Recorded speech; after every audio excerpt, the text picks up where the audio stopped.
everyone, today we will be listening to A House is a House for Me for day 6 and 7 of Unit 3.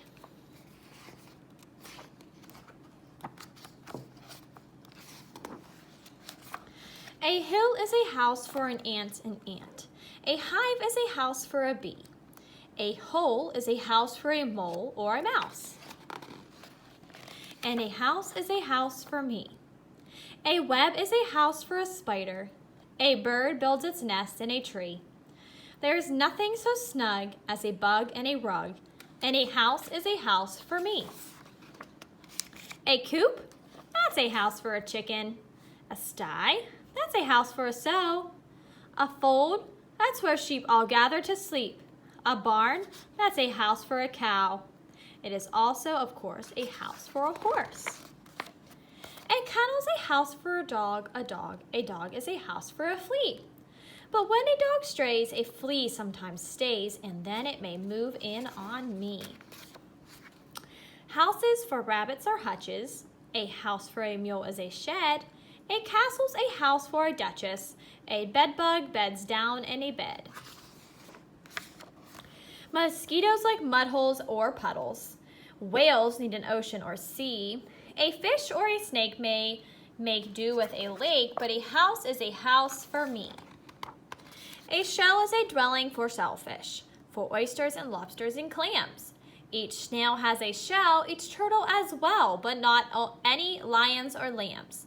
Lions live out in the open, monkeys live up in a tree, hippos live down in a river. Now what do you know about me? An igloo is a house for an Eskimo, a teepee is a house for a Cree, and a wigwam may hold a Mohi. A garage is a house for a car or a truck, a hangar is a house for a plane, a dock or a slip is a house for a ship, and a terminal is a house for a train. A husk is a house for a corn ear, a pod is a place for a pea, a nutshell is a hut for a hickory nut, but what is a shelter for me? A glove is a house for a hand. A stocking is a house for a knee. A shoe or a boot is a house for a foot, and a house is a house for me. A box is a house for a tea bag. A teapot is a house for some tea. If you pour me a cup and I drink it all up, then the tea house will turn into me. Cartoons are houses for crackers. Castles are houses for kings. The more that I think about houses, the more things are houses for things. And if you get started in thinking, I think you will find it true that the more that you think about houses for things, the more things are houses to you. Barrels are houses for pickles, and bottles are houses for jam. A pot is a spot for potatoes. A sandwich is home for some ham. The cookies jar, home to the cookies. The bread box is home to the bread. My coat is a house for my body. My hat is a house for my head. Perhaps I have started far-fetching. Perhaps I am stretching things some. A mirror is a house for reflections. A throat is a house for a hum.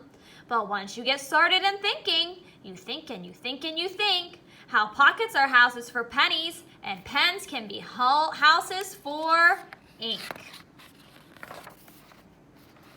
How peaches are houses for peach pits, and sometimes are houses for worms. How trash cans are houses for garbage, and garbage makes houses for germs.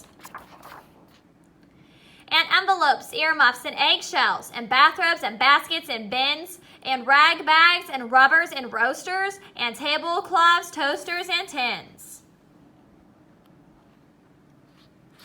And once you get started in thinking this way, it seems that whatever you see is either a house or it lives in a house, and a house is a house for me. A book is a house for a story. A rose is a house for a smell. My head is a house for a secret I never will tell.